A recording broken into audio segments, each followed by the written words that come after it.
बहनों भाइयों, उत्तर प्रदेश में भारतीय जनता पार्टी बहुत गंभीरता के साथ आगे बढ़ रही है। और गंभीरता का आलम यह है कि प्रधानमंत्री 5 दिनों में से 3 दिन वो उत्तर प्रदेश में गुजार रहे हैं। अभिवादन स्वीकार कीजिए ब्रजेश मिश्रा का। और आप देखना शुरू कर चुके हैं द डिबेट। उत्तर प्रदेश की 80 सीटें भारतीय जनता पार्टी के लिए बहुत चुनौती हैं और इस चुनौती को बेहद गंभीरता से ले रही है। यही कारण है कि प्राइम मिनिस्टर, जो भारतीय जनता पार्टी की तरफ से सुपर बैट्समैन हैं, वो खुद मैदान पर उतरे हुए हैं और उत्तर प्रदेश को उन्होंने गंभीरता से लिया हुआ है। खास तौर पर तब जब अलायंस उत्तर प्रदेश में समाजवादी पार्टी और कांग्रेस के बीच हो चुका हो। ऐसे में बीजेपी कोई भी कोर कसर बाकी छोड़ना नहीं चाहती। तो बीजेपी से मुकाबले के लिए इंडिया अलायंस क्या कर रहा है, आज हमारी चर्चा का मुख्य केंद्र बिंदु यही है। बहनों भाइयों, उत्तर प्रदेश की राजनीति में आप देख रहे होंगे कि प्रधानमंत्री मोदी और भारतीय जनता पार्टी ने एड़ी चोटी का जोर लगा रखा है। उत्तर प्रदेश को कोई टेकन फॉर ग्रांटेड नहीं ले सकता। 80 सीटें हैं। जिस राज्य के पास 80 पार्लियामेंट की सीटें हों, यानी पार्लियामेंट में 80 एमपी जिस राज्य से हों, उसकी राजनीतिक ताकत का आप अंदाजा लगा सकते हैं। भारतीय जनता पार्टी जिसके पास मैसिव मैंडेट है उत्तर प्रदेश में, वो भी उत्तर प्रदेश को टेकन फॉर ग्रांटेड नहीं लेते। आपने देखा होगा कि 19 फरवरी को प्रधानमंत्री ने उत्तर प्रदेश में 2 कार्यक्रम किए और वो 22-23 कल भी थे वाराणसी, आज शाम को निकले वाराणसी से। बहनों भाइयों, जो उत्तर प्रदेश की राजनीति है वो नेताओं को हमेशा बेचैन रखती है। उनको कभी आश्वस्त नहीं होने देती कि दरअसल जनता का मूड क्या है। और भारतीय जनता पार्टी यूपी को लेकर तो कोई भी किसी भी तरह का जोखिम मोल लेना नहीं चाहती। जोखिम अपोजिशन भी मोल नहीं ले रहा, लेकिन जो परिस्थितियां हैं उस हिसाब से भारतीय जनता पार्टी की तैयारियां दूसरों के मुकाबले काफ़ी ज़्यादा आगे हैं। तो बीजेपी का मुकाबला करने के लिए अलायंस क्या कर रहा है? अलायंस में एक प्रगति हुई है कि सीटों पर सहमति हो गई। दूसरी प्रगति यह है कि सीटें बट गई हैं। सहमति और बंटवारा, सिर्फ ये 2 काम हुए। अब 25 को देखना पड़ेगा, अगर कोई आपात स्थिति नहीं आती है तो। अखिलेश यादव ने कमिटमेंट किया है कि वो राहुल गांधी की भारत जोड़ो न्याय यात्रा का हिस्सा होंगे आगरा में। कब? 25 को।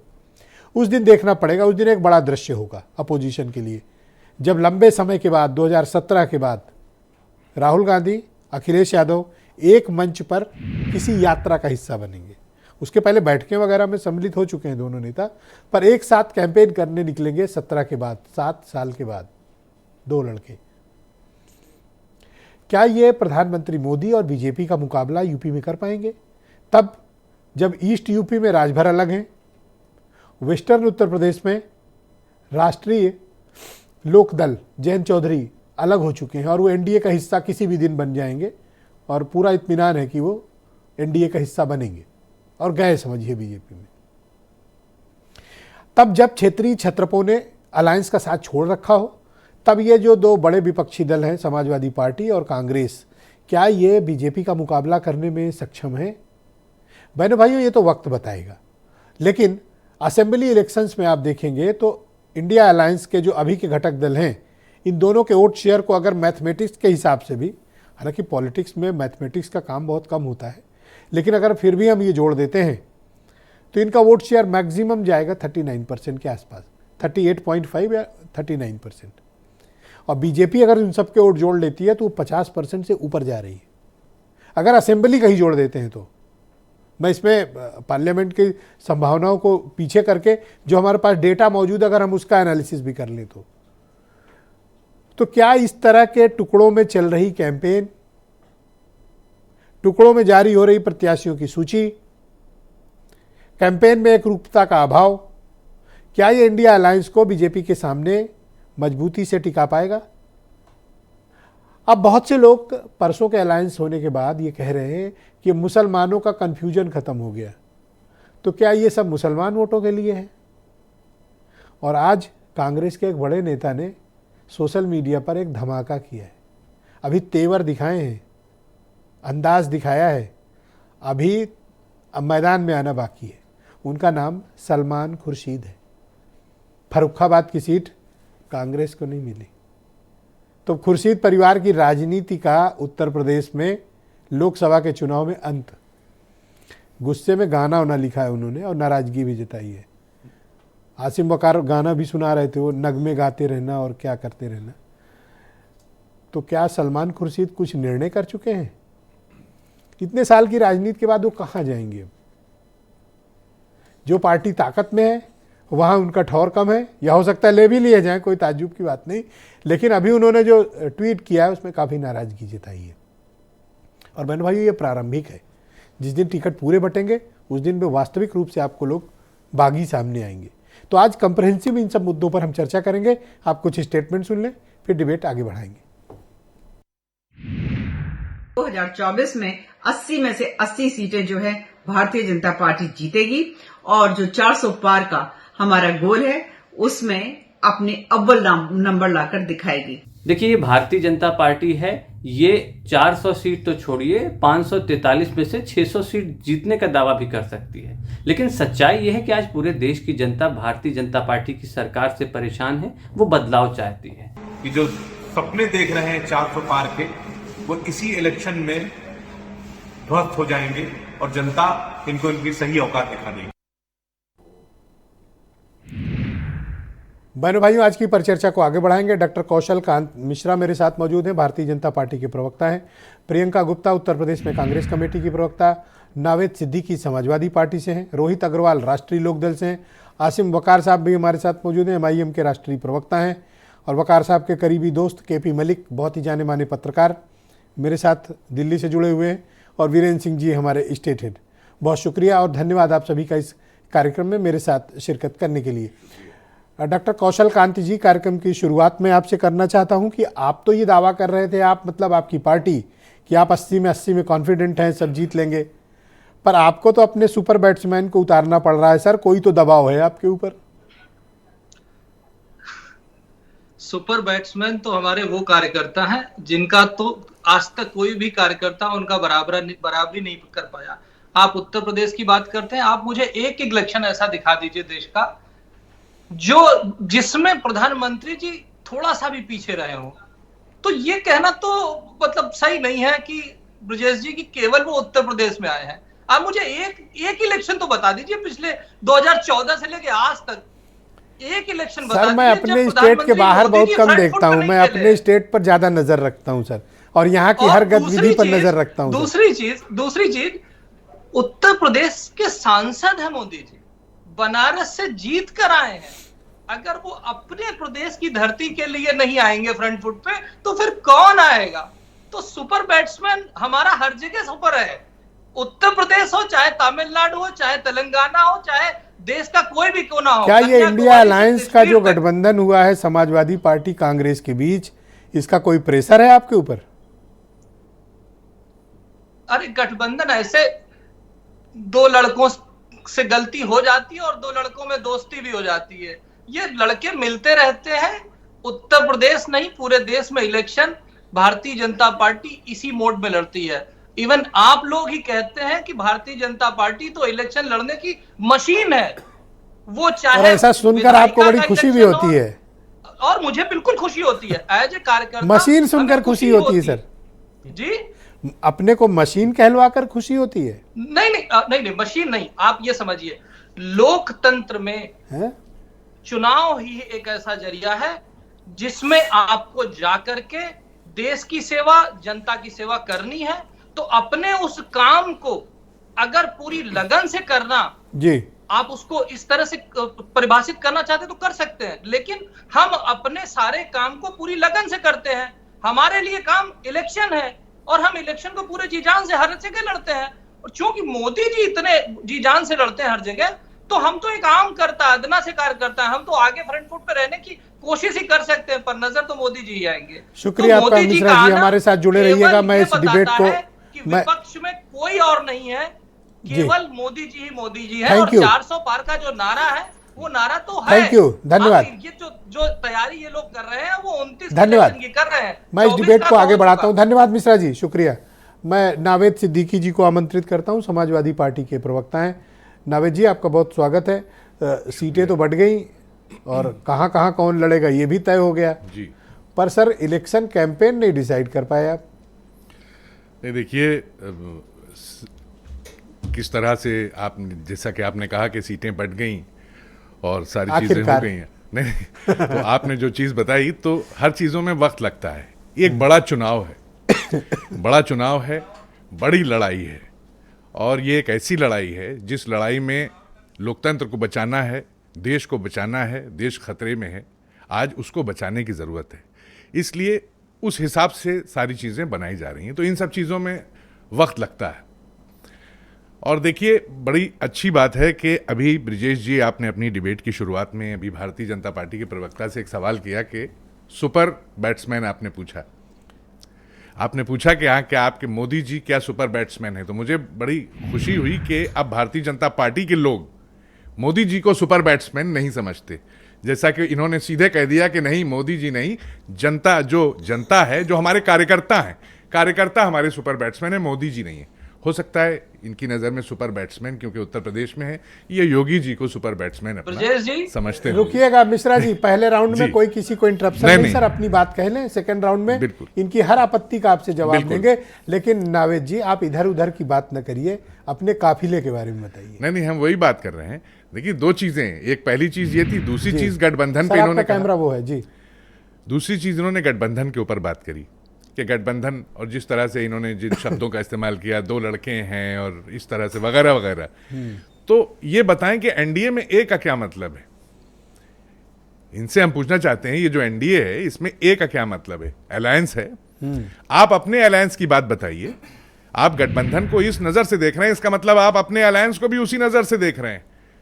कुछ लोग ऐसे होते हैं ब्रिजेश जी, जो शादी में जब पहुंचते हैं, सारा खाना लगा रहता है, हर चीज अपनी प्लेट में निकालते हैं, वो कोई चीज छोड़ते नहीं है। आसिम भाई बैठे हैं यहाँ, जानते होंगे, हर चीज। क्या ये वहाँ प्लेट टूटते हैं शादियों में, हैं? देखिए, अपनी बारी में बुरा मत मानना फिर। नहीं, देखिए, मैं बता रहा हूँ, ये तो छेड़ने वाली बात हो गई। छेड़ने वाली बात नहीं है, क्योंकि अभी हम लोग हाल ही में मलिक तो समझ गए क्या होगा आगे। नहीं, मैंने इसलिए कहा आसिम भाई का, क्योंकि अभी हाल ही में मधुमक्खी छेड़िया। नहीं, छेड़ नहीं रहे, बढ़ रही है, छेड़ नहीं रहे, ये हमारे भाई हैं। और सुन लीजिए, नहीं सर प्लीज, अपनी बारी में। पॉलिथीन भी लगे जाते हैं शादी में। देखिए सर प्लीज वेट। अभी हम लोग एक शादी में, परसों एक शादी थी सर, उसमें मुलाकात हुई, आगे बढ़ो सर। तो हाँ, उसमें नहीं, मैंने मना किया इनसे कि पॉलिथीन मत ले आइए अंदर। Sir please wait. हाँ, उसमें क्या होता है कि वो, मैं जो बता रहा हूँ कि वो सारी चीजें निकाल लेते हैं और मेन आइटम भी निकाल लेते हैं, लेकिन बाद में होता ही है कि मेन आइटम तो निपटा देते हैं, बाकी की जो चीजें होती हैं उसको उठा करके जो डस्टबिन होता है उसमें रख देते हैं। हाँ। तो ऐसा, जैसा कि यहाँ पर कहा गया, जिस तरह से अलायंस को इनकी नजर से देखा गया, तो अब इससे इनके अलायंस को ये समझ जाना चाहिए कि हमारी क्या हैसियत आज ये चैनल पर फाइनल आउटकम के साथ कब आएंगे, जिसमें आपका एजेंडा भी होगा? क्या कोई कॉमन मिनिमम प्रोग्राम पर काम करेंगे, या फिर आप अपना अलग एजेंडा जारी करेंगे? एजेंडा आपका इलेक्शन कैंपेन क्या होगा, कौन डिजाइन करेगा, कब से मैदान में आएंगे? नहीं, मैदान में देखिए आप, जैसा कि हम लोग सब साथ, अब दोनों साथ आ गए हैं, 63 और 17 भाजपा को खतरा, यही है एजेंडा। Thank you sir. मैं प्रियंका गुप्ता जी को इनवाइट करता हूं, उत्तर प्रदेश में कांग्रेस कमेटी की प्रवक्ता हैं। प्रियंका जी, आपका स्वागत है। फाइनली सीट तो बढ़ गई जी, 17 सीटें मिली हैं शायद जी। प्रत्याशी अभी तक 9 ही खोज पाई, आज अखबार में छपा है, 8 मिले नहीं। नहीं, प्रत्याशी की खोज जो है कर ली गई है और बहुत जल्दी इसकी सूचना आपके चैनल के माध्यम से जनता को दे भी दी जाएगी। परंतु एक बात, ये 400 का जब आंकड़ा बोला जा रहा था तो मुझे याद आ रहा है कि 400 रुपये का फॉर्म था जो अभी पुलिस भर्ती हुई है उसका, और जो हमारे युवा हैं, जो बच्चे 50 लाख के करीब उस फॉर्म को भरते हैं, उसके बाद एग्ज़ाम देते हैं, कष्ट सहते हैं, और उसके बाद वो पेपर लीक आउट हो जाता है, उसकी जिम्मेदारी कौन लेगा? उसकी जिम्मेदारी इस भारतीय जनता पार्टी को लेनी होगी, जो गारंटी की बात करती है। और गारंटी की बात तो ये भी करनी पड़ेगी। ठीक है, लेकिन ये बताइए, आपकी 17 सीटें कैसे लीक हो गई? 17 सीटें लीक, गठबंधन के पहले ही लीक हो गई थी कि आपको सिर्फ 17 ही मिलेंगी? नहीं, मुझे लग रहा है कि अभी तो, इससे पहले जो चर्चा हो रही थी वो 11 सीटों हो रही थी, उसके बाद 17 सीटों की है, तो ऐसा कुछ लीक नहीं हुआ। पर हाँ, कयास तो राजनीति में लोग लगाते ही हैं। 17 पे ही आपको चुनाव लड़ना था, तो ये दिसंबर का प्रस्ताव था, इतना समय क्यों जाया किया आपने? देखिए, लगता समय इसमें लगा कि गठबंधन जो है, जिस तरह से भारतीय जनता पार्टी गठबंधन को पूरी तरह से जो है डरी हुई महसूस कर रही थी, उसको थोड़ा और डराने के लिए भी किया गया। क्या डरना यूपी में? आपके पास 2% वोट है, आपसे क्यों डरेंगे वो? देखिए, मुख्य विपक्ष की भूमिका में अगर कोई है तो वो कांग्रेस पार्टी है। कहाँ? और अगर कोई यूपी में? नेता, नहीं, आप सुनिए मेरी बात, कोई नेता अगर आज डंके की चोट पर मोदी जी को ललकारता है, उनकी नीतियों को ललकारता है, तो सिर्फ एक ही इंसान है, और वो हैं माननीय श्री राहुल गांधी जी। लगातार इनकी हर एक नीति को चुनौती देते चले आ रहे हैं, हर किसी डर को दरकिनार करके। मुझे लगता है कि आज इस बात को स्वीकार करने में मुझे लगता है किसी भी दल को, किसी भी नेता को, किसी भी कार्यकर्ता को, इस जनता को कोई आपत्ति नहीं होगी, क्योंकि हर बार हर मुद्दे पर अगर किसी ने किसी सवाल पूछे तो वो माननीय श्री राहुल गांधी ने पूछे हैं। तो ये सलमान खुर्शीद जी सवाल क्यों पूछ रहे हैं? सर वरिष्ठ नेता हैं, उनको सवाल पूछने का अधिकार है, अपनी पार्टी में लोकतंत्र है तो सवाल पूछेंगे तो जवाब भी मिलेगा, जवाब मिलेगा तो नाराजगी भी दूर हो जाएगी। और मुझे नहीं लगता इस तरह की कोई नाराजगी है हमारे बीच में, और जो भी है तो उनका ट्वीट देखा है ना? नहीं देखिए, बगावत की बू आ रही है। नहीं देखिए, भारतीय जनता पार्टी जो न करे वो थोड़ा ही आपको बड़ी हंसी आ रही है? कोई बगावत नहीं है। उनके आपके दोस्त की पार्टी को खतरा है और इनको हंसी सूझ रही है। नहीं अभी हमने आपको अभी खतरे पे बताया नहीं, ना, एक सेकंड में बोले, उनकी बारी है ना, आप बोले। देखिए ब्रजेश जी, खतरा तो इस देश के किसान को है। जिस तरह से एक किसान की हत्या कर दी गई है और उसके साथ में 250 से ज्यादा घायल हैं, आधा दर्जन की आंखों की रोशनी चली गई है। तो ये बताइए, पूनिया जी की सीट तो आप छुड़वा लाई बाराबंकी। सलमान साहब ने कौन सी गलती की थी जो फर्रुखाबाद नहीं छूटा? देखिए, मुझे लगता है कि ये शीर्ष नेतृत्व का डिसीजन था और कुछ सोच समझ के ही किया गया होगा। ये आपस की वार्ता के बाद है और मुझे लगता है कि सबको स्वीकार करना चाहिए। जो भी शीर्ष नेतृत्व हमारा डिसीजन लेकर आता है, हमें पूरी मेहनत के साथ। तो सलमान खुर्शीद ही मिले थे कुर्बानी के लिए। सर मुझे लगता है कि पूनिया जी का क्लियर और सलमान खुर्शीद की सीट सपा को। कुर्बानी की नहीं है बात, पार्टी में जो है अगर आपको गुजरात में भरूच भी सर पहला राउंड है सर, आप सब रखिए सर प्लीज। हाँ देखिए, मुझे लगता है कि ये चुनाव बहुत महत्वपूर्ण चुनाव है। इसमें कोई पर्सनल और कोई किसी को अपना व्यक्तित्व नहीं, व्यक्तिगत कोई भी स्वार्थ नहीं देखना होगा और इस चुनाव में एकजुट होकर सबको लड़ना होगा। अरे और आज नोटिस झेल लिए, उनकी वाइफ को ईडी बिठाए रहती है, पूछता है जब आप टिकट भी काट दे रहे हैं, अगला आदमी क्या करे, कहाँ चला जाए, कहाँ चला जाए? आप बताइए चंदा वसूली कैसे करते हैं? चंदा वसूली आप देखिए, जितनी भी रेट पड़ती है उसके बाद चंदा वसूलते हैं। तो भारतीय जनता पार्टी अब चंदा वसूली पार्टी हो गई है। सलमान खुर्शीद की समस्याओं का कुछ समाधान पार्टी के पास है या फिर वो बागी बनेंगे? नहीं, मुझे लगता है कि कोई समस्या नहीं है और आपस की वार्तालाप से सारी चीजें सामान्य हो जाएंगी। और वो वरिष्ठ नेता हैं और काफी लंबे समय से कांग्रेस पार्टी के एक शीर्ष स्तंभ बनकर खड़े हैं। बहुत शुक्रिया रोहित अग्रवाल, राष्ट्रीय लोकदल के प्रवक्ता हैं। बहुत शुक्रिया आपका अग्रवाल जी। तय हो गया? पूछे इनसे तय हो गया कि नहीं हो गया? आपसे पूछ रहे हैं, अपना बताओ ना। इनका सब तय है। हमारा तो जब हम एनडीए की घोषणा करेंगे तब बताएंगे आपको तय हो गया कि नहीं हो गया। पहले अभी तो इनसे पूछिए तय हो गया कि नहीं हो गया। बता रहे थे कि 8 फरवरी को आप लोगों ने कहा था, फिर ये हुआ कि 12 तारीख को अजीत सिंह जी की जन्मदिन है, उस पे करेंगे। आज ये मलिक साहब कह रहे थे 23 तारीख है, जरा पूछो रोहित से क्या हुआ। नहीं देखिए, ऐसा है ना, तो हमने 8 तारीख कहा, ना हमने 12 तारीख कहा और ना हमने 23 तारीख कहा। तो इसलिए ये जो केपी मलिक जी के दिमाग की उपज है, ये केपी मलिक जी जाने। परंतु एक बार जरा सा कांग्रेस के प्रवक्ता को अगर आपने सुना, बड़ा लंबा चौड़ा आर्टिकल लिखा इन्होंने अखबार में, अब क्या करें ब्रजेश जी, आर्टिकल बिकना भी तो चाहिए, नहीं बिकेगा वरना मसाला नहीं होगा। तो उससे कोई, खैर उस आर्टिकल पे चर्चा हमें नहीं करनी है। देखिए, चर्चा यहाँ पे करनी है कि अभी कांग्रेस की प्रवक्ता यहाँ पे बता रही थी, सिर्फ एक ही व्यक्ति है जो मोदी जी के खिलाफ लड़ रहा है, मतलब अखिलेश यादव जी मोदी जी के साथ हैं। ये इन्होंने कहा अभी आपके डिबेट में कहा। नहीं देखिए मैडम, आपके शब्द हैं, मैं तो आप ही के शब्द बता रहा हूं कि अखिलेश यादव जी अगर मोदी जी के साथ हैं, ये कांग्रेस की अगर सोच है तो अब आप खुद ही समझ सकते हैं कि वो आप तो कभी बीजेपी से लड़ाई नहीं शुरू से। हाँ, अब बाकी मलिक साहब के आर्टिकल में लिखा था। बाकी मैं बताता हूँ। देखिए, ऐसा है, जो एनडीए का गठन हुआ था जी, है ना, तो 1984 में चौधरी चरण सिंह जी उसके संयोजक थे। तो ये भी केपी मलिक जी ने शायद अगर आज नहीं लिखा होगा तो कल के आर्टिकल में लिख देंगे, पढ़ेंगे, सब देशवासी पढ़ेंगे। तो कब ज्वाइन कर रहे हो एनडीए? कुछ मतलब तय हुआ पार्टी में या असमंजस किस बात? अच्छा ब्रजेश जी, एक चीज बताइए, प्रवक्ता का काम क्या है? प्रवक्ता का काम ये है कि उसको जितना बताया जाए ऑफिशियल तौर पे, वो आके परोस दे। आजकल के प्रवक्ताओं की स्थिति ये है कि वो अपने आप को नेता बनने के लिए ना जाने क्या क्या परोस के चले जाते हैं और खाली मसाला हंसेगा नहीं डिबेट में। हाँ, नहीं, बिल्कुल नहीं, कोई नहीं हंसेगा। तो प्रवक्ता का काम है जितना आपको पीछे से पार्टी ने बताया है ऑफिशियल तौर पे उतना बता दीजिए। तो हमारा ऑफिशियल स्टेटमेंट है कि जब हम घोषणा करेंगे तो हम बिल्कुल गाजे बाजे के साथ मीडिया को बुलाएंगे। ऐसी क्या बात है? ऐसा थोड़ी ना कि बिना मीडिया के लोकतंत्र का चौथा स्तंभ में हम आपके चैनल पे बैठ के थोड़ी ना कहते हैं कि लोकतंत्र खतरे में। अरे भाई साहब, 8 तारीख के पहले तो बहुत खतरे में था आपके हिसाब से। 8 तारीख के बाद खतरा टल गया है।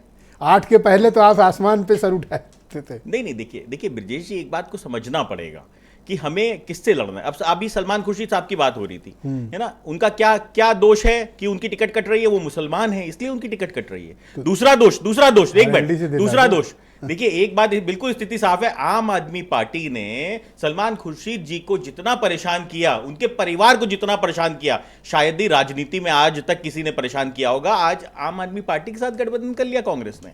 अगर सलमान खुर्शीद की जगह क्या वो प्रियंका वाड्रा जी होती जिसको आम आदमी पार्टी ने परेशान किया होता, तो क्या ये गठबंधन करते उस आम आदमी पार्टी के साथ?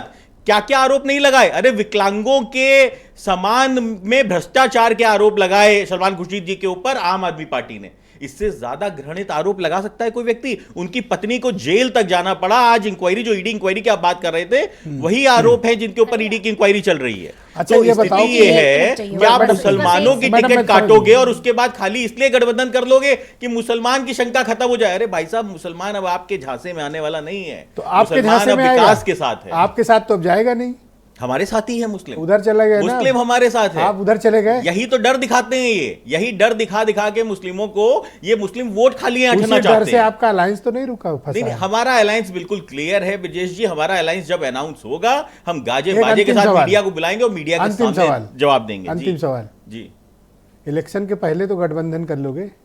नहीं, और गठबंधन और काहे के लिए होता है? इलेक्शन के लिए तो होता है ना। नहीं, दो लड़कों का गठबंधन तो 17 में भी हुआ था, वो तो जनता ने बताया था। 17 में कितने 47 सीटें जीत के आए थे ना, और 7 सीटें कांग्रेस। आसिम वकार जी को, 2 लड़कों का गठबंधन एक बार और हुआ है पुनः। बहुत शुक्रिया आपका। अच्छा, जयंत चौधरी लड़के नहीं थे? नहीं, जयंत चौधरी एक परिपक्व नेता है। जयंत चौधरी एक परिपक्व नेता है। हमने कभी नारा नहीं दिया। ये नारा जो दिया था, ये खुद समाजवादी पार्टी और कांग्रेस सर, आपस में नो इंटरेक्शन सर, दिया था कि पहले round no interaction please. Asim Waqar साहब को करिश्मा दिखाएगा। धन्यवाद, ओके, शुक्रिया। आसिम वकार साहब को स्क्रीन पे लाया जाए। वकार साहब, मैं आपसे जानना चाहता हूँ कि ये एक बड़ी चर्चा चल रही है कि तब जब अब कांग्रेस और समाजवादी पार्टी उत्तर प्रदेश में मिल गई हैं, तो आप जो मिशन लेकर घूम रहे थे कि मुसलमान क्या करेगा, मुसलमान क्या करेगा, तो अब मुसलमान क्या करेगा एक प्लेटफॉर्म तो तैयार हो गया ना। देखिए, मुसलमान 14 से पूरी ताकत लगाकर भारतीय जनता पार्टी के खिलाफ वोट कर रहा है। बीजेपी को हराने के लिए अगर कोई सबसे ज़्यादा ताकत लगाता है, लड़ाई लड़ता है, तो वो मुसलमान है। तो आप हम ही से सवाल पूछे ले रहे हैं। सारे पंडित जी बीजेपी में, सारे ठाकुर साहब बीजेपी में, सारे जितने भी मतलब अग्रवाल बनिया हैं सब बीजेपी में। लड़ाई तो सब मुसलमान ही लड़ रहे हैं, और फिर आप सवाल हमसे पूछ रहे हैं। हम पहले बीजेपी के खिलाफ थे और अभी भी बीजेपी के खिलाफ हैं। एक कांग्रेस की प्रवक्ता जी ने अभी एक सवाल उठाया था पर्चा लीक का, कि पर्चा लीक हो जाता है। मैं आपके चैनल पर एक बात कहना चाह रहा था कि जिन जिन सरकारों में पर्चे लीक हुए हैं, दरअसल वो सरकार प्रायोजित होते हैं। सरकार प्रायोजित इसलिए होते हैं सर कि पहले पर्चा लीक होगा, पहले नौकरी निकलेगी, और नौकरी के बाद फिर पर्चा लीक होगा, और पर्चा लीक होने के बाद फिर जो पर्चा दिया गया होगा उसमें वो प्रदर्शन कराए जाएंगे, और फिर कहा जाएगा साहब पर्चा लीक हो गया था इसलिए अब ये एग्ज़ाम कैंसिल हो गया, अब नौकरी लटक गई। यानी खुद ही नौकरी निकालो और नौकरी ना देना पड़े इसलिए पर्चा लीक करा दो। ये सभी सरकारों का खेल होता है, इसको गहराई से समझिए। अब लौटिए पॉलिटिकल इशू। दूसरी पॉलिटिकल इस पे आ रहा हूं। अभी आपने कहा सलमान खुर्शीद साहब का टिकट कट गया, तो सलमान साहब का टिकट अकेले नहीं कटा है। भरूच से अहमद पटेल साहब की जो सीट थी वहां भी उन्होंने आम आदमी पार्टी को दे दिया। ये कांग्रेस के वो बड़े नेताओं के नाम मैं ले रहा हूं, मुसलमान नेताओं के, जिन्होंने अपनी पूरी जिंदगी कांग्रेस में लगा दी। जवानी से बुढ़े हो गए बेचारे, अगर नौकरी में होते तो रिटायरमेंट होकर घर में बैठ गए होते, और उसके बाद उनको आखिर में ये हो रहा है कि उन्हीं की सीटें कट रही हैं, बाकी सीटें क्यों नहीं कट रही हैं? आप ऑफर कर दो दोनों को। नहीं, हमारे ऑफर और ना ऑफर से मतलब नहीं हो रहा है सर।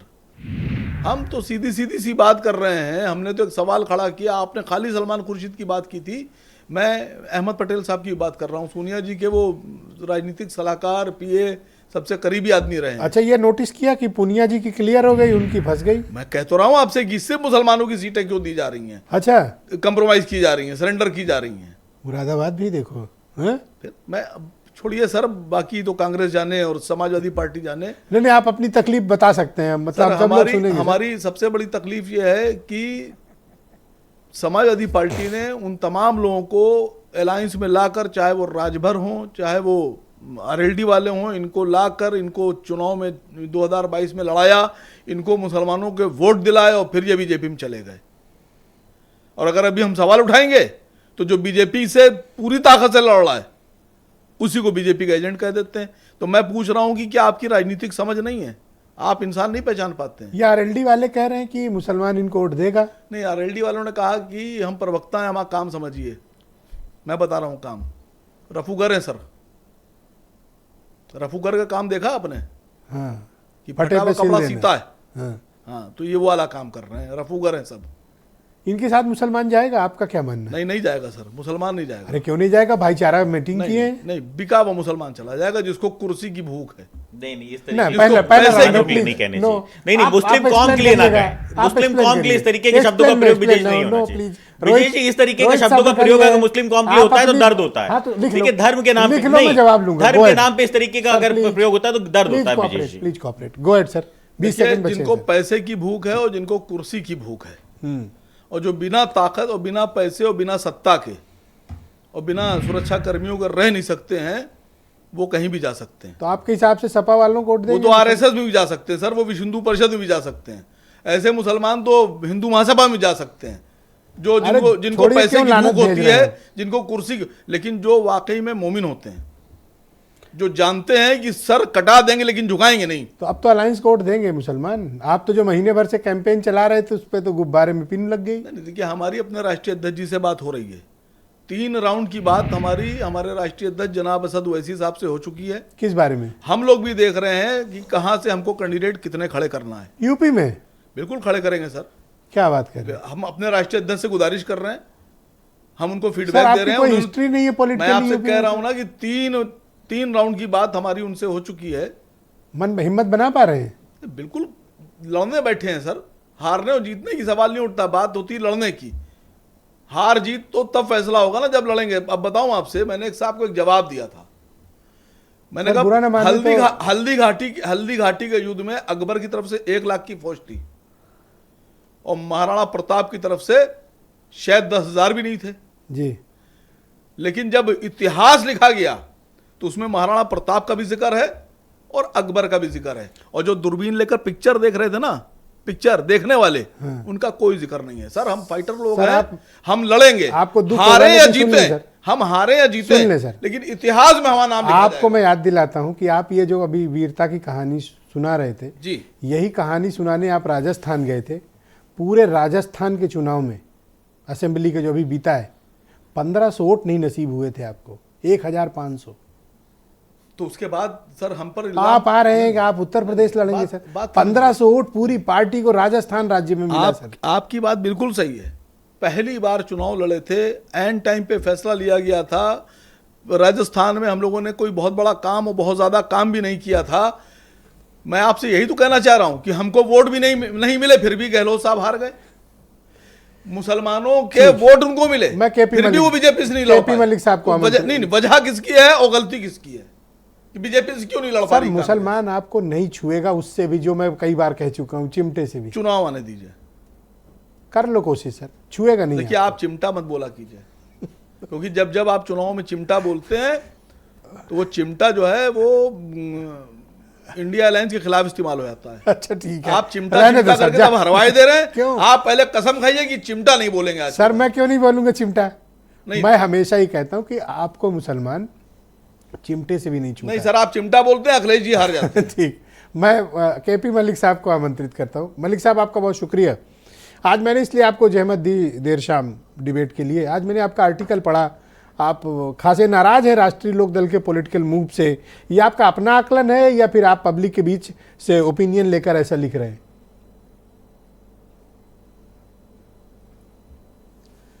देखिए बिरजेश जी, कभी भी पत्रकार का अपना कोई आकलन नहीं होता। जनता के लोगों से बात होती है। मेरी लगातार पश्चिम के क्षेत्र के जो किसान हैं, जो जाट वर्ग के लोग हैं, उनसे बातचीत हो रही है। मानना हमारा ये है कि जयंत चौधरी का भारतीय जनता पार्टी में जाना कोई आश्चर्यजनक नहीं है। तमाम राजनीतिक दल भारतीय जनता पार्टी में जा रहे हैं, नीतीश कुमार जैसे बड़े नेता भी भारतीय जनता पार्टी के साथ गए हैं। लेकिन लोगों का मानना ये है कि जयंत चौधरी को अपनी शर्तों के साथ भारतीय जनता पार्टी में जाना चाहिए था और अपनी शर्तें पूरी करवा के भारतीय जनता पार्टी में इस्टेब्लिश होना था। लेकिन अभी लोगों का मानना यह है कि जिस प्रकार से जयंत चौधरी गए हैं वो राजभर की कैटेगरी में आ गए हैं और अभी वो कितना वेट करेंगे, क्या करेंगे, और अभी भारतीय जनता पार्टी उनको थोड़ा सा उचित दूरी बनाए हुए है।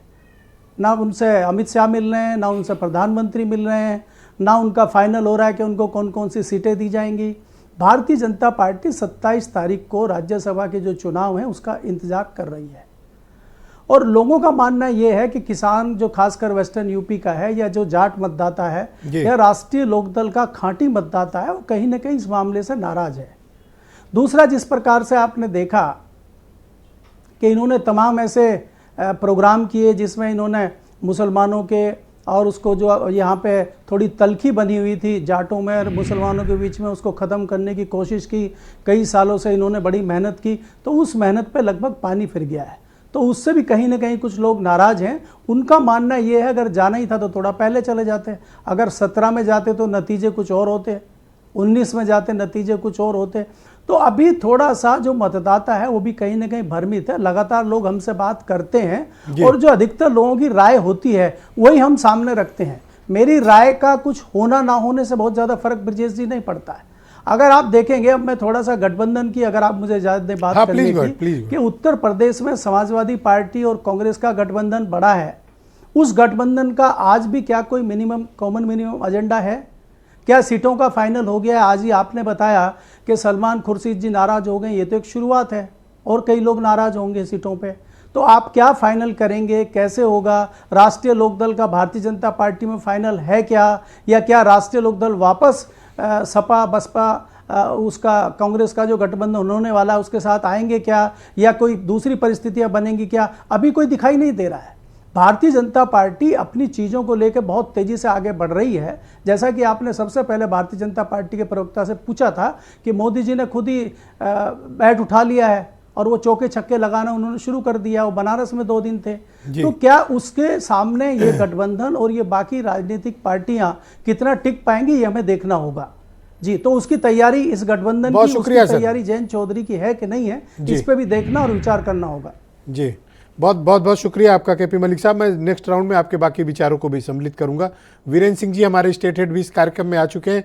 वीरेंद्र जी, बीजेपी की तैयारी और इंडिया अलायंस, अब तब जब सीट बढ़ गई है, अब क्या दोनों तरफ के हालात हैं और प्राइम मिनिस्टर खुद फ्रंट पर मौजूद है उत्तर प्रदेश में, इसका क्या इम्पैक्ट पड़ रहा है? देखिए, जो 400 पार का नारा दिया है उसमें उत्तर प्रदेश सबसे बड़ा राज्य है। तो यहाँ पर अगर वो 70 के ऊपर सीट नहीं जीतते हैं तो उस 400 का पार के नारे पर पहुंचना बीजेपी के लिए कठिन होगा। इस लिहाज से प्रधानमंत्री नरेंद्र मोदी ने जब से राम मंदिर का उद्घाटन किया है उसके बाद से वो लगातार उत्तर प्रदेश में जमे हुए हैं और काफ़ी सारे कार्यक्रम हुए। ग्राउंड ब्रेकिंग सेरेमनी लखनऊ में हुई, संभल में कल की आश्रम का उन्होंने शिलान्यास किया मंदिर का, और फिर बनारस में वो रुके हुए हैं। तो ये दर्शाता है कि मोदी ज़मीन पर रुककर उत्तर प्रदेश को पूरी तरह से मथ रहे हैं और जो माहौल बना है बीजेपी के पक्ष में, एक तो राम लहर और दूसरी मोदी लहर, इसको वो लगातार बनाए रखना चाहते हैं और ये लोकसभा चुनाव में वोटों में कन्वर्ट हो, इसकी तैयारी में बीजेपी है। छोटे छोटे दलों का हमेशा देखिए रहा है कि वो पीठ पर बैठकर बैतरणी पार करते रहे बड़े दलों की, और बहुत सारे दल सपा में भी हैं, बहुत सारे दल भाजपा के साथ भी हैं, और फायदे में सब छोटे दल हमेशा रहे हैं जितना भी आप देखना चाहें। तो ये जो चुनाव है ये इंडिया वर्सेस एनडीए हुआ, सीधा हो रहा है। ऐसा होने की नौबत सिर्फ एक वजह से आई क्योंकि मुसलमान वोट भटक रहा था। कांग्रेस ये जान रही थी कि राष्ट्रीय स्तर पर लोकसभा चुनाव में मुसलमान उनको बड़ी पैमाने पर वोट देने की तैयारी में है, यही दबाव काम आया और सपा के साथ गठबंधन हुआ। 17 सीटें भी कांग्रेस को अपनी इच्छा से मिली हैं, कोई कम नहीं मिली हैं। तो अब जब उत्तर प्रदेश में ये साफ है कि ये चुनाव जी इंडिया और एनडीए का हो गया है, तो अब ऐसे में जो तीसरा दल बचता है मायावती का, उसका क्या रुख होगा? अगर ब्रजेश जी कहीं मायावती आचार संहिता की बात पलट गई, जो उन्होंने वादा किया है, जो उन्होंने कहा कि हम अकेले लड़ेंगे, और फिर उन्होंने अपने कार्यकर्ताओं की भावनाओं का माना और आदर करते हुए इंडिया गठबंधन में या एनडीए में चली गई, तब फिर रास्ता एकदम साफ हो जाएगा। अगर वो इंडिया गठबंधन में जाती हैं तो भाजपा की मुसीबत बढ़ जाएगी। भाजपा अभी इसी गठबंधन से ही चिंता में है और इसकी काट वो ढूंढने में लगी हुई है। ऐसा नहीं है कि कांग्रेस और अखिलेश के मिलने से भाजपा चुपचाप बैठी है। ये लड़ाई अभी तो 80 और 20 की दिख रही है। अगर मायावती कोई रुख बदलती हैं तो ये लड़ाई 50-50 पे आ जाएगी, बहुत कुछ बदल जाएगा। जी वीरेंद्र जी। ब्रजेश जी, राहुल की यात्रा से पहले अगर कांग्रेस ने गठबंधन को अंतिम रूप दे दिया होता तो नज़ारा कुछ और होता। थोड़ा उत्तर प्रदेश में ये और माहौल पैदा कर पाते अखिलेश यादव को साथ लेकर, तो वो माहौल और बनता। अब पूरा हाथी निकल गया, पूंछ बची हुई है। आगरा में वहाँ मिलने जा रहे हैं रविवार को, संडे को, तो वहाँ पर मिलन होगा। प्रियंका गांधी भी आएंगी, लेकिन वो जो भाजपा की ताकत है उससे ये गठबंधन अब कितना मुकाबला कर पाएगा, ये महत्वपूर्ण होगा देखना। अखिलेश के साथ देखिए अभी कुछ चीजें और बन रही हैं राज्यसभा चुनाव तक। अभी तो वो केशव मौर्य महान दल वाले उनके साथ हैं, उनका भी देखना है। जी। जो चंद्रशेखर आजाद की पार्टी है, बिजनौर नगीना में एक सीट वो भी मांग रहे हैं, उनका भी देना है। और चर्चा ये आ रही है कि राजा भैया भी शायद अखिलेश यादव से 2 लोकसभा सीट चाहते हैं और राज्यसभा में वो 2 वोट भी देने को बात तैयार हैं। तो अगर ऐसा हुआ तो 2 सीट कौशाम्बी, प्रतापगढ़, ये इलाका भी राजा भैया खाते में जाएगा। तो ये निगोशिएशन ठीक रहेगा कि एक राज्यसभा सीट पर 2 वोट पाने के लिए 2 पार्लियामेंट्री सीट छोड़ दी जाए? अब देखिए, जब सब गायब है तो उसमें अगर राजा के 2 सीट इनके गठबंधन में आ गएगी जीत के, तो रहेगा तो इंडिया का ही मामला जी। और अगर भाजपा ने एक भी सीट दे दी राजा को तो हो सकता है वो भाजपा के साथ लड़े, क्योंकि उनकी अपनी भी पार्टी है। वो बस इतना अंतर है कि बीजेपी ने उन्हें भी अपना सहयोगी दल नहीं बनाया है। पर वैचारिक धरातल पर राजा भैया बीजेपी के ज्यादा करीब हैं। हाँ, अब ये तो है ही है, लेकिन गुलशन कुमार की पिक्चर अब बंद हो चुकी है, कुंडा और कुंडी वाली। अब मामला राज्यसभा की सीट का है, तो ये एक नई फिल्म तैयार होगी। जी वीरेंद्र और इस पर भी चर्चा हो रही है कि ज्यादा दई के ले लो लेकिन बुला लो अपने पास, तो ये आ सकता है बात। वैसे ये जो चुनाव होते हैं ब्रजेश जी, जो सियासत का रूप है, उसमें सियासत को और जिंदगी को देखने का सबका अपना अपना एक नजरिया होता है। कुछ लोग भावना में ही सारी दिल की बात कह देते हैं और कुछ लोग गीता पर हाथ रखकर कसम खाकर भी सच नहीं बोलते। तो ये सियासत का भी यही खेल है और इस तरह की बहुत सारी चीजें हैं। बस ये देखना होगा कि अभी वरुण गांधी और मेनका गांधी और संघमित्रा मौर्य कहाँ से चुनाव लड़ेंगी, किस टिकट से चुनाव लड़ेंगी, अपने पिताजी वाले से लड़ेंगी, हाँ, ये लोग तो चर्चा से ही गायब है, आप ठीक कह रहे हैं। अभी बहुत सारी चीजें इस पर भी आनी है। जी वीरेंद्र जी। तो कुल मिलाकर ये है। बहरहाल सुनिएगा कि भाजपा तो भाई देखिए खिलाड़ी पार्टी है, ये सबसे बड़ी पार्टी है, ताकत है, नज़र सब पे रखे हुए है, तो अपना गेम तो चलेगी ही। सियासत में चाहे इस पार रहो चाहे उस पार, अंत में मूड़ी भेड़े ही जाएंगी। तो उस पर है, सुनिएगा कि ये सोचना गलत है कि तुम पर नज़र नहीं, मसरूफ़ हम बहुत हैं मगर बेखबर नहीं। और अब तो खुद अपने खून ने भी साफ कह दिया कि मैं आपका रहूँगा मगर उम्र भर नहीं। और जरा पाने की चाहत में बहुत कुछ छूट जाता है, और नदी का साथ देता हूँ तो समंदर रूठ जाता है। और गनीमत है नगर वालों, लुटेरों से लुटे हो तुम, हमें तो गांव में अक्सर दरोगा लूट जाता है। बहुत शुक्रिया वीरेंद्र जी, आपने नावेद सिद्दीकी की लाइन लेंथ बिगाड़ दी है शेर पढ़ के। अब उनको चुनौती है कि आपके सामने कोई दूसरा शेर प्रस्तुत करें। मैं इस परिचर्चा को आगे बढ़ाता हूं। डॉक्टर कौशल कांत मिश्रा मेरे साथ मौजूद हैं, भारतीय जनता पार्टी के प्रवक्ता हैं। मिश्रा जी, मैं आपसे सब जानना चाहता हूं कि आपने देखा होगा कि समाजवादी पार्टी ने अपनी 50% से भी ज़्यादा सीटें अनाउंस कर दी हैं। आपकी लिस्ट कहाँ है सर? हमारी लिस्ट तो डिसाइडेड है। जैसे ही कैंडिडेट, आप देखिएगा हमारी लिस्ट में कोई दिक्कत ही नहीं आएगी, सीधे कैंडिडेट्स के नाम आएंगे। एनडीए में अभी तक किसी भी घटक दल ने कोई भी स्टेटमेंट गलत नहीं दिया जिससे कि हम उन पे डाउट कर सके। और सबसे बड़ा फर्क यह है कि एनडीए और भारतीय जनता पार्टी का जो चुनाव 24 के चुनाव का लक्ष्य है वो अगले 25 साल के लिए है, इस स्वर्णिम काल के लिए है, और वो 1000 साल की नींव रखने की बात करते हैं। मतलब सर तो 5 साल के लिए नहीं, 25 साल के लिए मैंडेट मांग रहे हो सर? अरे आप देखिए ना, स्वर्णिम काल में अगर हमें जैसे डेवलप कंट्री बनना है, अभी हम बता रहे हैं कि हम 5वीं इकोनॉमी है, हम 3री बनने जा रहे हैं, और अगर हमें डेवलप कंट्री में बनना है तो इतना समय लगेगा, क्योंकि इतनी बुरा खस्ता हाल, फ्रेजाइल 5 में थे, वहां से हम 5वीं इकोनॉमी बने, वहां से हम दूसरे नंबर पे आ गए ऑटोमोबाइल में, वहां से हम नंबर 2 पे आ गए मोबाइल प्रोडक्शन में, वहां पे हम नंबर 1 पे आ गए इलेक्ट्रिक। पर मुझे एक चीज थोड़ा सा क्लैरिटी दो कि इस बार आप 5 साल के लिए मैंडेट मांग रहे हो या 25 साल के लिए? अरे मैंडेट हमारी राजनीति है वो 5 साल के लिए नहीं है, वो राष्ट्र नीति के लिए है, राष्ट्र निर्माण के लिए है, और राष्ट्र निर्माण 5 साल में नहीं होता है, वो सतत प्रक्रिया है, चलती रहती है। और हम 1000 साल का विजन लेकर के चल रहे हैं।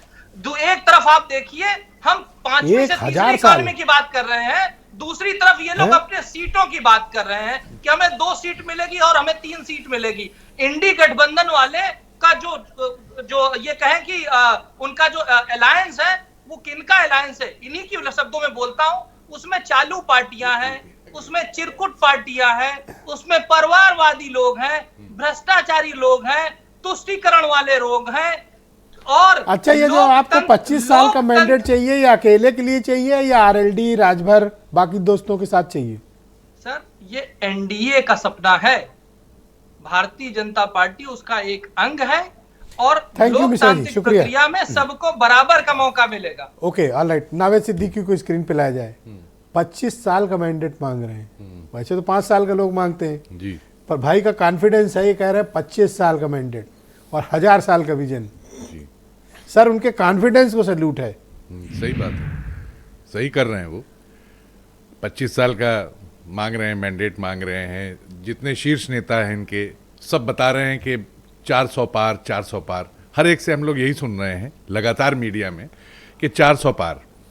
तो हर आदमी ने तो डिसीजन देखिए दे ही दिया है, हम लोग वो देख रहे हैं, सुन रहे हैं, और 25 साल तक भी पहुंच गए हैं।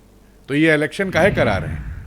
और 400 जब बात कर ही रहे हैं तो आदरणीय मोदी जी हिंदुस्तान के वजीर आजम हैं, तो हम ये कहेंगे उनसे इतनी तकल्लुफ काहे की उन्होंने ब्रिजेश जी के 143 छोड़ काहे दी उन्होंने? वो भी रख लेते। अरे वो भी ले लो ताकि विपक्ष की आवाज बने रहो। नहीं, वो भी नहीं, इतनी तकल्लुफ उन्होंने की कि इसको छोड़ दिया कि भाई चलो एक इतना छोड़े दे रहे हैं, खाली 400 लेके। अरे आप सब ले लेते साहब। वही तो बात है ना कि कहने सर मुद्दे पे लौटो जी। ये सलमान खुर्शीद ने कौन सी खता कर दी सर? अब देखिए, रही बात सलमान साहब की, ये कांग्रेस पार्टी का जो शीर्ष नेतृत्व है वो बैठ करके इस पे डिसीजन लेगा वो आपस में। और सलमान साहब से भी बहुत अच्छे इंसान हैं और हमारी भी पर्सनल मुलाकात सलमान साहब से बहुत है। अरे कोई विदाई संदेश थोड़ी पढ़ना है जो आप अच्छा सब मैं एक बता रहा हूँ, नहीं एक आदमी का कैरियर खत्म किए दे रहे हो और उसके लिए विदाई संदेश भी पढ़ रहे हो। नहीं, कैरियर नहीं, देखिए ऐसा है, विदाई संदेश नहीं, अच्छे का जो आप जिक्र कर रहे हैं। मैं एक चीज कह दूं कि आपका चैनल जो है खास तौर से कि आप ऑथेंटिक बात करते हैं, आप लोगों को मौका, जितने हम लोग यहाँ बैठे हैं ब्रिजेश जी, आप सबको मौका दे रहे हैं बराबर, कोई ओवरलैप नहीं कर रहा है और सबको मौका मिल रहा है। सर खुर्शीद साहब का न्याय करो सर। खुर्शीद साहब के लिए हमने कहा कि वो डिसीजन ले लिया जाएगा, उनकी पार्टी अपना डिसाइड। अच्छा, हमारे काबिल दोस्त आसिम वकार जी को लेकिन आपकी बातों से सहमत नहीं है? वो मुसलमानों के साथ हो रहे घात पर बार बार सवाल उठाते हैं। नहीं, मैं आसिम भाई, हमने अभी जिक्र किया कि बहुत अच्छे इंसान है, लेकिन एक बात से उनकी तकलीफ हो गई जो उन्होंने ये कह दिया कि मुसलमान जो है बिकने वाला है अगर तो वो चला जाएगा। तो ये नहीं कहना चाहिए, क्योंकि इससे जो है तकलीफ हो जाती है सबको। तो ये शायद तो बोले नहीं जब वो कह रहे थे, तब तो मुझे बोलना पड़ा नहीं, था। देखिए तब मैं तो मुझे बोलना पड़ा था। रुक जा, जब रोहित, मुसलमान रोहित, एक मान कर रहे थे असीम भाई, अपनी बारी तब बोलना, बोलना चाहिए था अपनी ना बारी आपको। बोलना। नहीं, समाजवादी पार्टी के रुक तो प्रवक्ता जाओ को जरा सा, बताना हाँ, चाहिए। देखिए ऐसा है हुजूर कि बात चाहे बेसलीका आपस में हो, ना करें। हाँ, कौन सी बात कहाँ कैसे कही जाती है, ये सलीका हो तो हर बात सुनी जाती है। ब्रिजेश जी ने कह दिया था अपनी जब टर्म आए तब हाँ, आप तब बोलिएगा। कहिएगा, हाँ। तो मैं उनका सम्मान करता हूं और मैं जानता हूं तरीके तौर क्या हैं डिबेट के, इसलिए मैं दूसरे में नहीं कूदता। बहुत शुक्रिया लोकतंत्र आपका। खतरे में आ जाता है, ओके, है ना? ऑल राइट, प्रियंका जी, मैं आप मुझे दूसरे में बताइए। नहीं कूदता हूं, बहुत ये हम लोगों शुक्रिया। की आदत है सलमान साहब समाजवादियों कोई की न्याय नहीं खासतौर दे पा रहे हैं आप लोग, और भारत जोड़ो न्याय यात्रा वो न्याय मांग रहे हैं। ब्रजेश जी, जो व्यक्ति होता है ना, व्यक्ति से बड़ा दल होता है, और दल से बड़ा होता है देश। और लोकतंत्र बचाने की जो लड़ाई है उसमें हमें लगता है कि सबको साथ आना चाहिए, और अपनी अपनी जो परेशानियां हैं, जो अपने अपने मनमुटाव हैं, वो बैठकर आपस में बात करके दूर होता है। और हकीकत ये है कि इस वक्त जो लड़ाई है वो लोकतंत्र बचाने की है। आप देखिए किस तरह से पार्टी का जो अकाउंट है वो भी फ्रीज कर दिए जाते हैं। तो ऐसे समय पे मुझे लग रहा है कि एकजुट रहने की ज़रूरत है, और मुझे लगता है ऐसा कुछ भी नहीं है। ये सारा मीडिया और जो 2-4 भारतीय जनता पार्टी हैं, और ये अरे सलमान खुर्शीद का रोहित जी मामला बैठे हैं, कोई- इनको ज़्यादा दर्द हो रहा है। हाँ, और तो- रोहित जी को किसानों का दर्द नहीं दिख रहा। किसान मतलब बॉर्डर पे उसके साथ ऐसा बिहेवियर किया जा रहा है जैसे वो आतंकवादी हो, और वो चाइना बॉर्डर लगने ठीक, लगा। रोहित को लाया पर जाए रोहित स्क्रीन जी पे। Thank you। बिल्कुल उनको तकलीफ रोहित, नहीं 3 है। मामले, और एक- आज मुझे लगता है उनको ये नहीं, बोलना मैं चाहिए सारे कि मामले- दिल जीत लिया मोदी जी आपने। Thank you. मैं हाँ, सारे- रोहित, जी। 3 लोगों ने आप पर सवाल उठाए। जी जी जी जी। लेकिन तीनों ने जब मुसलमानों की बेइज्जती हो रही थी इस डिबेट में, तब आवाज नहीं खोली ना नहीं, समाजवादी बेइज्जती- पार्टी के बेइज्जती प्रवक्ता नहीं, ने। सर, देखिए, अभी तो आप सलीका सिखा रहे थे हुजूर। Sir, please. अभी तो आप सलीका सिखा रहे थे, बोले, मैं बीच बोले, में नहीं बोले, बोलता। बोलिए। अब क्या हुआ, इतनी सर, जल्दी प्लीज। बदल गए? प्लीज। अरे अभी तो सर, प्लीज। 5 मिनट भी नहीं बीते नावे हुजूर। साहब, नावे आपने साहब, सलीका सर, सिखाया बताइए। था, हाँ, आप इतनी जल्दी कैसे बदल गए? आपने बॉल देखिए, फेंक ऐसा है कि जब मुसलमानों की बेइज्जती हो रही थी इसी डिबेट में, कौन तो कर रहा था? ना तो समाजवादी पार्टी के उनकी प्रवक्ता के बेइज्जती मुंह से कौन आवाज कर रहा निकली। था? नहीं, देखिए कोई- देखिए, नाम जब बताएं भी ना, कौन कर अगर रहा आप था? धर्म के नाम पे अगर आप बात करते हैं, तो कम से कम इतना तो वो रखिए कि किसी भी कौम की ऊपर इस तरीके के शब्दों का प्रयोग ना किया जाए। कौन तब कर ना रहा तो था? समाजवादी पार्टी के प्रवक्ता के मुंह से आवाज निकली, और ना तो कांग्रेस के प्रवक्ता के मुंह से आवाज निकली। और कांग्रेस की प्रवक्ता क्या कह रही है? पार्टी से, वो व्यक्ति से ऊपर पार्टी होती है। तो भैया खाली मुसलमान ही है सेक्रीफाइस करने के लिए अच्छा, आपकी पार्टी कितने में? मुसलमानों को टिकट दे रहे हो? नहीं, हम कितनों को दे रहे हैं वो तो हम आपको इनकी बता देंगे। पार्टी एक नहीं हम दे रही है, कितनों अच्छा। को दे रहे हैं ये तो 2 हम बता मिल रही देंगे। हैं। देखिए, ऐसा है हमने तो 25%। साथ ना सर, बीच में नहीं, सर। सुनिए हाँ। विजेश जी, जो हमारे पास विधायक है ना, उसका 25% हिस्सा मुस्लिम समाज का है हमारे यहाँ। तो इसलिए कृपया करके राष्ट्रीय लोकदल के ऊपर ये आरोप न लगाइए, Thank you। क्योंकि राष्ट्रीय आसिम लोकदल वकार। अकेली पार्टी है जिसने भाईचारा जिंदाबाद का नारा दिया है। और हम हिंदू मुस्लिम एकता सुन को तो लो। देखते हैं। सर, एक सेकेंड, हम देखते हैं कि देश को आप सिर्फ 2 Complete आंखों करो। से देख सकते हैं, एक हिंदू है, एक मुसलमान है। और सर, इन समय दोनों से नहीं बचा, देखेंगे मैं तो आपका पूर्ण शुक्रिया भारत अदा देश करता हूं। मैं देख आसिम रहे वकार हैं। साहब को आमंत्रित करता हूं। वकार साहब, ये तो छाती ठोक के कह रहे हैं मुसलमान इनके साथ खड़ा है। देखिए, देश के पूर्व प्रधानमंत्री आदरणीय माननीय चौधरी चरण सिंह साहब ने एक लाइन बोली थी। तो मैं मोहतरम जनाब चौधरी चरण साहब के कहे हुए शब्द यहाँ दोहराना चाहता हूँ। उन्होंने कहा था कि जब तक अखबारात और मीडिया मेरे खिलाफ लिखती रहेगी तो किसानों समझ लेना मैं तुम्हारा हूँ, और जब ये मेरी तारीफ शुरू कर दे तो समझ लेना मैं बिक गया। ये जयंत चौधरी के दादा साहब के अल्फाज थे, और वो झूठ नहीं थे, वो सच थे। आज तारीफ जयंत चौधरी की हो रही है मीडिया में। नहीं, कहीं नहीं हो रही है, एक सेकंड। हर जगह आरोप सुन लग ले, रहे हैं। सुन नहीं ले, विजय जी, सुन ले, आपने सुन हम पे ले। आरोप लगाए हैं कि सुन आपने ले, मेरी तारीफ की है। सुन ले। नहीं, आप विजय जी, आप तो Let him निष्पक्ष explain हैं, ना। आप बताइए ना, सुनने का आपने हम पे सब आरोप बतलाओ। लगाए हैं। सुन अरे ले। कोई competition नहीं मैं हो रहा कितना है। आरोप झेल रहा हूँ, सर, प्लीज, ये मैं प्लीज। जानता हूँ। तो अब कम आप से कम मैं सुन अपनी लो। जनता को तो सुन बताऊं तो कि हम पे लो। आरोप लग रहे हैं। ठीक है, सुन, हाँ बोलो, कंटिन्यू आप। मुझसे एक साहब कहने लगे कि मोदी जी की लहर है, आपको नहीं पता लहर है। तो मैंने उनसे कहा कि खुद को अगर जिंदा समझते हो तो गलत का विरोध करो। सर, आज लिख के लाए हो? बिल्कुल सर, सब कुछ लिख के लाना पड़ता नहीं, है। ठीक है। वो कह लेंगे मोदी लहर है, लहर चल रही है। तो मैंने कहा अगर खुद को जिंदा समझते हो तो गलत का विरोध करो। लहर के साथ जिंदा इंसान और तैराक नहीं बहते हैं, लाशें बहती हैं। और सलमान साहब के लिए एक बात बोल दूं कि सलमान साहब को अब चाहिए कि उनको फेयरवेल पार्टी दे देना चाहिए। क्या करें आगे? फेयरवेल पार्टी मतलब जब आदमी ख़त्म होता है, स्कूल से बाहर आता है या नौकरी ख़त्म होती है, जब रिटायर होता है तो उसको फेयरवेल आप पार्टी तो दी सीट जाती भी है। ऑफर करने की स्थिति में नहीं हो उनको। नहीं, अब उनको खुद दे देना चाहिए, फेयरवेल पार्टी दे देना चाहिए, अपने घर पे बुला के अरे तो कह दो MIM देगी टिकट। हार वार पहन के, मालाला पहन के। और thank you ji KP Malik साहब, ये क्या तो रोहित क्लेम कर रहे हैं कि सब मुसलमान उनका है?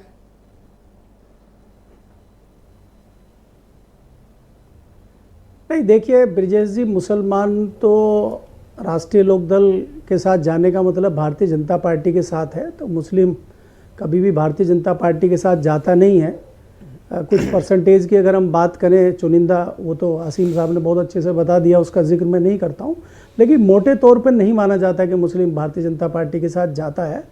तो रोहित जी की इस बात से मैं इत्तेफाक नहीं रखता, लेकिन मेरा ये मानना है कि ये जो गठबंधन हुआ है कांग्रेस का और समाजवादी पार्टी का, इससे कम से कम भारतीय जनता पार्टी को ये लगने लगा है कि गठबंधन शायद मजबूत होगा, क्योंकि यूपी में आने से पहले ये लग रहा था कि गठबंधन खत्म हो चुका है, क्योंकि गठबंधन के सूत्रधार नीतीश कुमार, ममता बनर्जी, शिवसेना के जो ठाकरे साहब थे वो, और शरद पवार आदि सब छिटक गए थे। तो जिस प्रकार से ये गठबंधन हुआ है और सीटों का बंटवारा उत्तर प्रदेश में हुआ है, उसके बाद आम आदमी पार्टी के साथ हुआ है।